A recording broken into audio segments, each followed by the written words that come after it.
Hey, Evans, got a private message from Growth Spiral, who is an agnostic and had some absolutely fantastic questions, and I felt like it was worth bringing up. I hadn't really talked about agnosticism very much, again, because I'm a supporter of the non-theist idea, where anyone who basically is not a theist is on my side.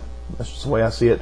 I'll even include Christians, a few of them that I've had conversations with, that don't support in any kind of means, shape, form that the Bible is a literal work, and there's plenty of ways that you have to look at it outside of that, because as long as this fundamentalism is the big problem, and the further down that list of 10 that you get, the better off you are, is in my book. But anyway, here's what the message said.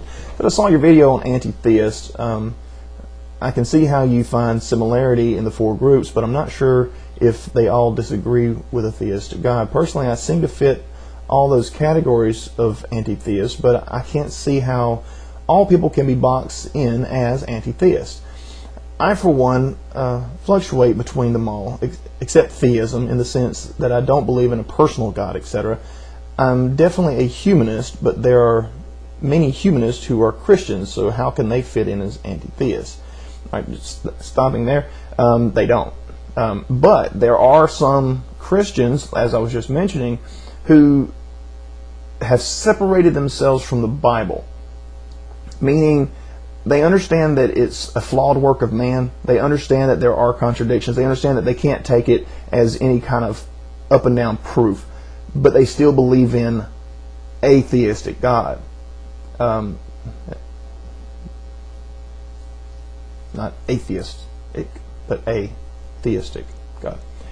Anyhow, do they include in? I can include them in. I don't think they don't fall into that category of anti-theist or non-theist, but they can certainly join in the fight to get others to lighten up off of this 2,000-year-old book full of lies and contradictions. But anyway, as for agnosticism, I think this best describes me, in that I don't have all the information to say that there is or is not a God. I don't see it as a fence-sitting as much as a humility that man cannot be in possession of absolute truth. I firmly believe in reason and science. How can a rational being be in touch with absolute knowledge that there is or is not a God? And I'll pause there. You're not in absolute knowledge of anything. None of us are. And this goes back to the whole believe argument. Atheists believe that there is no God. You believe I'm a person sitting here talking to you, but I could be a robot lip-syncing to words that someone else said. I could be a complete and total computer program that's making the words and all that. I could be an alien using some sort of a morphing technique to make me look human. There is no absolute truth, okay? But there is what you have concluded. And that's where, to me, it is a fence-sitting position to be agnostic. Not that there's a problem with that. I mean, if you just have not made a decision, that's cool, But eventually, you have to make a decision in order to move on to the next whatever it is that you've got to look at. Now, is this one that if you don't make a decision will matter? Not really. So again, if you want to remain agnostic, that's fine. I don't, it doesn't bother me any. But I think just to be honest with yourself, you've got to come to a conclusion as to which one you think makes the best argument and which one you agree with. And that's where you get into the terms like agnostic, an agnostic atheist, or a theistic agnostic, where you're not sure but you're leaning this way, or you're not sure but you're leaning this way, sort of thing. Which it sounds like you would be the agnostic atheist, being that it doesn't sound like you necessarily believe in a God, but you know that you can't possibly know that for sure, but you're having a hard time settling on that issue, which is fine. I don't have a problem with agnostics or even deists. I think even from a deist standpoint, it's fair to make that kind of a conclusion. Although I don't understand why you would, what the point would be. But I can see someone coming to that conclusion and getting hung up right there, thinking that there's got to be some greater thing. Why that has to be some sort of supreme being. It just doesn't make sense to me. I don't see how it's possible, but that's a harder one to sell, because you just kind of have to get it to understand why. But anyway, so that's my thing on absolute truth. So there is no absolute truth, but you have to make a decision. You have to make the decision, looking at me, that, well, I must be another human being talking to you via webcam. You make that decision based on the information you have. Only because we're talking about God do you not make that decision, where you go, well, I can't know for sure. It doesn't much matter. If you don't believe in a personal God, which you say you don't, if you don't believe in a personal God, why waste the effort believing in one? Because a deistic God, which is, that's basically your span, you go from deist down to atheist, based on your description of yourself. Believing in a deist God who has absolutely no control over your life and doesn't do anything, there is no heaven or hell, punishment, none of that.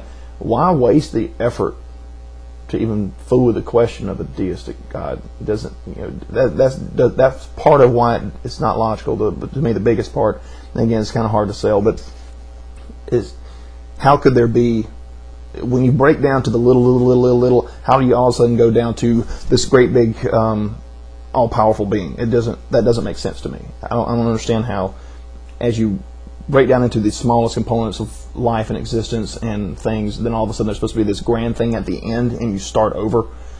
That doesn't make sense to me. Anyway, continuing with your email. Let me show. Okay, I'm good. I certainly can sympathize with many atheist views that, for example, evolution seems to show that we evolved from lower organisms, which I don't disagree with. I have often wondered why theistic evolution hasn't taken root in organized religions. It's starting to happen, but they're resisting it pretty strongly. Why science hasn't co-opted with religious people? I wonder why. I wonder, can we not separate religious from spiritual? I find myself spiritual, but I don't see myself religious. I don't care much for organized religion per se. Here's the thing on that. If that were to happen, which wouldn't be a bad thing at all, but if that were to happen and people with organized religion went away, religion as a whole would go away, because there would be no reason to believe in it anymore. There would be no more indoctrination. There would be no more anything, and because all the different sects couldn't come together to form their little power plays, then it would go away. But I don't think people can do that. I think too many people are followers, in other words, and so they have to have a leader tell them what to do, which I think is sad. I think people should be more independent and free thinking, instead of these little mindless sheeple that seems to be prominent in Christianity and that sort of thing. All right, in the end, isn't agnosticism a safer, more rational bet for men with limited ability for total knowledge? I hope I was coherent and look forward to a good dialogue. Hopefully I will build confidence in response to future videos by video response than email. Unbelievable growth spiral. Very well said. Good stuff. Is it a safer, more rational bet? If I don't know is a safe bet for you and you're happy with, I don't know, well then that's all good. But it's like when you go out to eat. I don't know if you're married. I don't even know how old you are. But like for me, when we go out to eat and I ask my wife, where do you want to eat? She goes, I don't know.